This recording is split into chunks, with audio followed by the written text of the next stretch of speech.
وانا بقولها وبقول لك على الهواء ان هو الراجل يعني ده هيحقق معاهم اي بطولات النادي الاهلي يلعب فيها. وانا مش عايز يكون زعلان مني خالص اطلاقا، يعني هم مش حاجه، هو قال قد كده ممكن يكون الناس فهمت سوء فهم، انا برضه يمكن يكون سوء فهم. نعم. يكون كان عندي غلط وممكن، وانا مش عيب لما واحد يطلع انه كان مخطئ. اكيد. طب اسمع بقى رد مستر مان.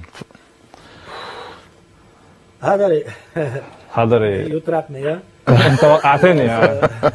I don't wait for that. انا مش مستني الكلام ده. انا عايز اقول لك I want to tell you something حاجة I'm not a مهمة. man of hard feelings.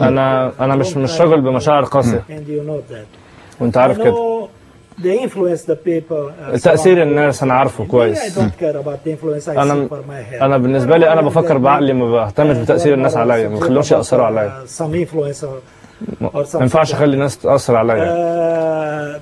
I never said انا عمري ما قلت what they wrote اللي هم كتبوه لما انا قلت اللي انا قلته عليك ده ما حصلش ان انا قلته، اللي هم بيقولوا ان انا قلته عليك. لكن بقول ان ممكن طبعا. Like you or not. Okay. But the most important thing for me. الأهم حاجة بالنسبة لي. You are. And you was the best goalkeeper. أنت حاليا وكنت أفضل حارس في أفريقيا. وكنت مثال للباقيين، لباقي الحراس. لأنك بتلعب مباريات مهمة جدا، بتلعب مباريات كبيرة جدا مثلا وصعبة، وتاني يوم بتتدرب بشكل قوي جدا. أنت راجل محترف جدا وعندك موهبة كبيرة جدا كحارس مرمى. وانا متاكد مع المريخ دلوقتي دي مرحله وتحدي جديد بالنسبه لك. ممكن يكون ما بيحبوكش بس ماشي. لكن انا متاكد انك هتكمل نجاحك وهتلعب في نادي كبير دلوقتي. اول فرصه لازم تعزمني على العشاء لان حضري. شفت يا حضري مش انا اللي قلت ان انت ان هو الراجل اللي قال والله مستر مانو اللي قال لك يعني عزمنا على العشاء، بس هو شاكك، عارف ان انت راجل يعني. لا قول له دلوقتي انا ممكن اقبض بالاخضر زي ما هو بيقبض. ايوه وان شاء الله، بس انا مش عايز يكون زعلان مني. خلاص هو الراجل مش زعلان. والحاجه الثانيه اتمنى منه ان انا اقرب وقت ان شاء الله لما انزل القاهره.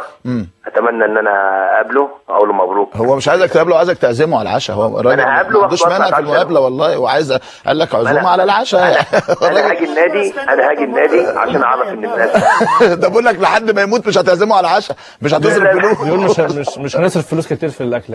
بقول لك وبعدين بيقول لك مش هتصرف كتير يعني. كابتن شوبير بتكلم بجد والله. انا ان شاء الله اقرب وقت اتمنى منه ان هو تبقى العزومه ان انا اخش النادي الاهلي واتصالح معاه عشان الناس تعرف ان مفيش اي حاجه بيني وبينه، وقابله واجي ابارك له طبعا ان هو موجود في النادي الاهلي. بيته يعتبر الثاني. وانا في اقرب وقت هكون عنده في النادي، وانت ان شاء الله تكون موجود معانا. وبعد التمرين احضر اتفرج على التمرين واخده ونطلع نتعشى انا وهو والكابتن حسام البدري والكابتن احمد ناجي والجهاز.